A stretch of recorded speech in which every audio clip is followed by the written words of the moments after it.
Hello dear student, welcome. तो अभी next topic discuss कर रहे हैं वर्किंग कैपिटल। ओके, तो वर्किंग कैपिटल नाम से ही मालूम पड़ता है कि day to day activity, routine activity, company का ऑपरेटिंग एक्टिविटी। जैसे कि कंपनी क्या करेगा, रॉ मटेरियल खरीदेगा, कच्चा रॉ मटेरियल खरीदेगा, इसको क्या करेगा, पकाएगा, मतलब क्या करेगा, आलू खरीदेगा, राइट।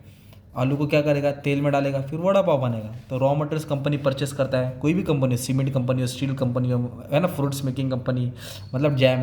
तो raw material work in progress बनाएगा, फिर उसको फिनिश करेगा, फिर फिनिश करके क्या सूटकेस में रखेगा, नहीं, फिनिश करके क्या करेगा, पतरे पर रखेगा, नहीं, इसको बेचेगा, फिर बेच के उधारी का पैसा, फिर कैश आएगा, वापस से कैश का बिजनेस पैसा बिजनेस में डालते रहते हैं। इस तरह ये चलते रहता है, रिवॉल्विंग होता रहता है। तो ये रिवॉल्विंग इन नेचर है, और इसको क्या बोलते हैं, वर्किंग कैपिटल, क्योंकि इसको फ्लक्चुइंग कैपिटल भी बोलते हैं, मतलब सर्कुलेटिंग कैपिटल। तो वर्किंग कैपिटल मतलब जो कंपनी का छोटा मोटा एसेट होता है ना, करंट एसेट, वो होता है। जैसे stock, debtors, bill receivable, outstanding expense minus current liability, जो छोटा मोटा कर्जा है। तो working capital is the amount of fund necessary to cover cost of operating, जो बिजनेस को ऊपर का खर्चा ना, डेली का खर्चा, उसको बोलते हैं वर्किंग कैपिटल।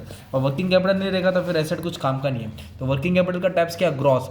तो ग्रॉस वर्किंग कैपिटल में सब एसेट्स को ऐड करने का, छोटे मोटे एसेट, ओके, छोटे मोटे, cash balance, bank balance, stock, debtors, bill receivable, okay. और net working capital current asset में से करंट लायबिलिटी माइनस करेंगे। तो ये कंपनी का जो वर्किंग कैपिटल है, तो डायग्राम बना देने का आपको, ओके, टेंशन नहीं लेने का।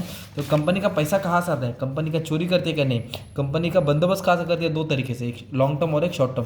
ज़्यादा करके शॉर्ट टर्म से लेती है, क्रेडिटर से एडवांस लेगी, बैंक से क्रेडिट लेगी, गवर्नमेंट से हेल्प लेगी। या फिर लॉन्ग टर्म बोले तो जैसे शेयर्स इशू किया, डिबेंचर बेचा, प्लगिंग बैक ऑफ प्रॉफिट में जमा किया पैसा, ये जरिए से कंपनी क्या करता है, अपना पैसे का बंदोबस्त करता है, ओके। और वर्किंग कैपिटल से क्या होता है मालूम है, बिजनेस एकदम अच्छे से परफॉर्म करता है।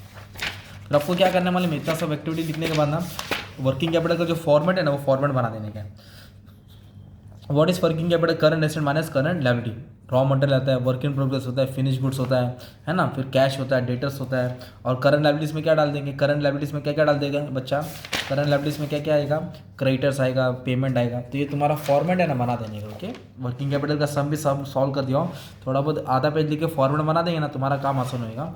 और सबसे पहले क्या होता है मालूम है कि तुमको जो रॉ मटेरियल्स होता है वो क्रेडिटर्स के लिए आता है, सेलिंग प्राइस डेटर्स के लिए होता है, टोटल कॉस्ट फिनिश गुड्स लेता है। ये स्ट्रक्चर भी बना देने का, इसको कॉस्ट स्ट्रक्चर बोलते हैं। रॉ मटेरियल, लेबर, ओवरहेड को ऐड करेंगे, टोटल कॉस्ट आएगा, प्रॉफिट को ऐड करेंगे तो सेलिंग प्राइस आएगा।